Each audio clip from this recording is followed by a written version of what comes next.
Então, pessoal, tudo bem? Vamos falar de Lucas, continuar falando de Lucas 19, o encontro de Zaqueu com Jesus. Agora vamos entender o encontro pela ótica do nono mandamento.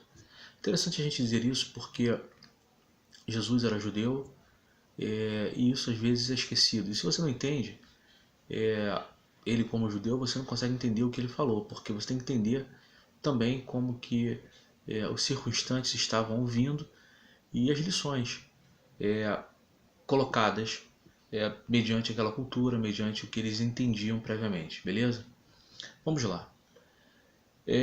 O nono mandamento é um mandamento do processo penal, poderia dizer, não é? Não dirás falso testemunho contra teu irmão.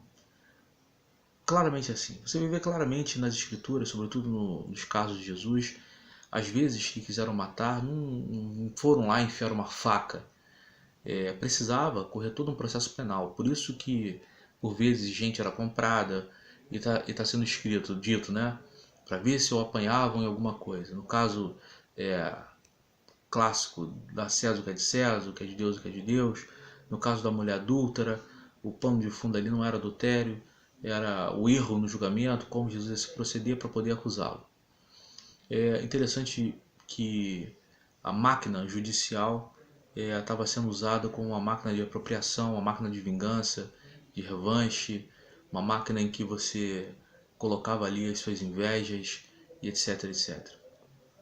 Um caso claro, depois para você ler, é o caso da vinha de Nabote. Você vai ver claramente o seguinte, a cobiça do rei Acabe, não é? Na vinha de Nabote, ele não poderia simplesmente pegar, muito embora fosse rei, acima dele tinha uma lei, e Jezabel vai lá e trama uma situação, paga pessoas para testemunharem que Nabote tinha blasfemado, e segue o julgamento e ele consegue pegar a vinha.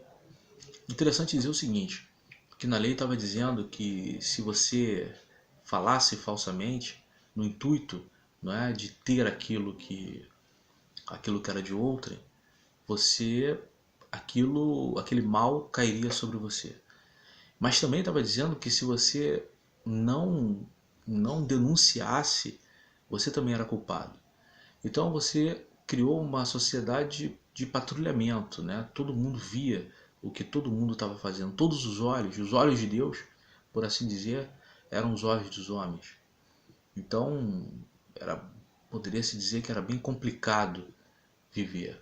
Várias vezes no Novo Testamento você vê que os discípulos estavam sendo observados, se lavavam, se não lavavam as mãos, se comiam, não comiam.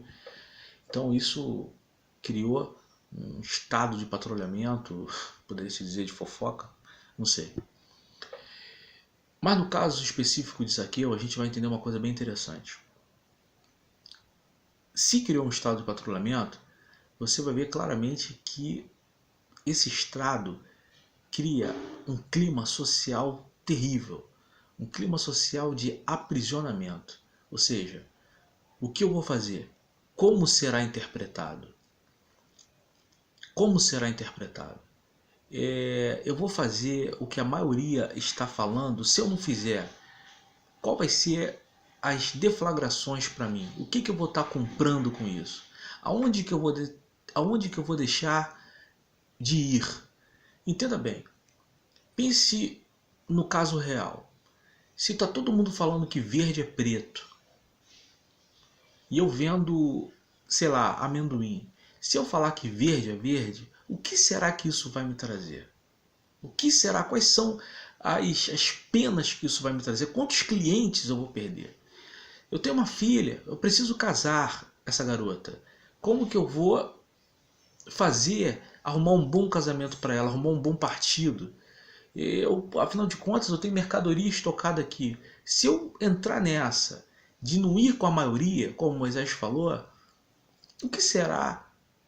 Quantos contratos eu vou perder? Porque afinal de contas, o que eu vendo é fruto de relações terciárias. Eu vendo para o cara que está lá na ponta, então eu preciso de 5 caras para chegar lá. Então tá todo mundo falando que verde é preto, deixa, deixa. O problema é que Jesus Cristo, isso que eu quero trazer para vocês. A doutrina que Cristo pregou, que o Messias pregou, foi uma doutrina sempre que passava por duas coisas. Número um, libertação. Eu falei isso no outro vídeo, que os 10 mandamentos, na verdade, ele mostra como o dominador pensa, e também ele mostra a carta de saída do labirinto, a saber, a escravidão. Os 10 mandamentos, ele está no lugar logo depois da escravidão, não é à toa. Ele fala claramente que o dominador pensa assim, e se você quiser sair, você tem que pensar igual a ele e entender como que você sai. Então essa amarra social que por vezes constrange e prende para o mal, isso era uma coisa que deveria ser combatida. É interessante que Jesus ele entendeu isso e ele sempre pregou libertação, porque ele falou: o Espírito do Senhor está sobre mim e me ungiu para isso. Ele era o Messias. Isaías 9, que salvo engano, fala que ele veio, que a existência, a função dele como Messias é para quebrar o cetro, quebrar a vara e retirar o jugo. Logo, não tinha razão dele não encarar as pressões sociais naquilo que estava certo. E ele assim o faz. Então, a doutrina de Cristo, do Messias, passava por duas coisas: a libertação e uma coisa que, por vezes, nós nos esquecemos: o poder de Deus. O que hoje nós chamamos de cristianismo, a seita do caminho, a seita do Nazareno, tinha uma diferença: ela pregava o poder de Deus. O apóstolo Paulo fala, ele sabia, ele foi criado, educado em filosofias, em coisas que talvez a gente nunca vai alcançar, mas ele falou: importa pregar o poder de Deus, as consequências de obedecer a Deus e não a homens. E assim, Jesus entrou na casa de Zaqueu, e logo depois, ao contrário do que todo mundo achava, ele teve a consequência. O poder de Deus se revelou e trouxe salvação àquela casa. Esse é um vídeo que serve, sobretudo para mim. Existem momentos em que é necessário você se levantar e você saber fazer aquilo que Jesus fez. Sair. Interessante é que eu vejo muitas pessoas em amarras sociais, em amarras tradicionais. Não vou sair daqui, e está tomando pancada, está apanhando por conta de uma ideologia, por conta de um partidarismo, por conta de uma facção. É interessante você olhar que Jesus ele não teve problema nenhum em mudar de cidade, não teve problema nenhum em recuar. Você vai ver claramente ele fazendo isso em alguns episódios, ele saindo. Não teve problema nenhum em deixar hábitos, falou claramente, elogiou, incitou a deixar mãe, pai, por uma coisa melhor. A situação aqui, eu estou falando aqui, o espírito disso aqui não é você dar um chute na sua mãe, largar no asilo, a ideia não é essa. A ideia aqui é você claramente largar certas amarras sociais que só tem lhe feito mal. E entender que quando você faz, você claramente vai contar com a ajuda divina. É interessante dizer o seguinte, isso é bem interessante. O altar, ele tem um carinho especial pelo órfão, pela viúva e pelo estrangeiro. Figuras metafóricas daqueles que são abandonados pela maioria. Figuras metafóricas para aqueles que tomam parte no reino de Deus e entendem que não vai seguir a maioria porque a maioria está errada.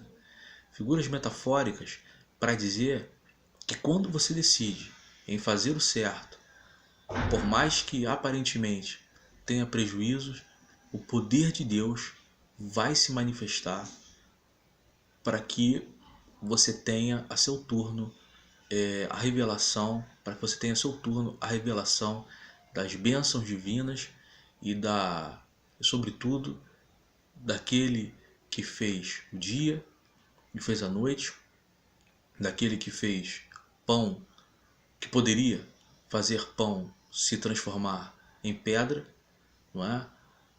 Agindo por você e te alimentando e te sustentando. Mas é preciso tomar coragem e confiar em Deus. Que esse vídeo possa estar abençoando. É o que eu quero, em nome de Jesus, amém.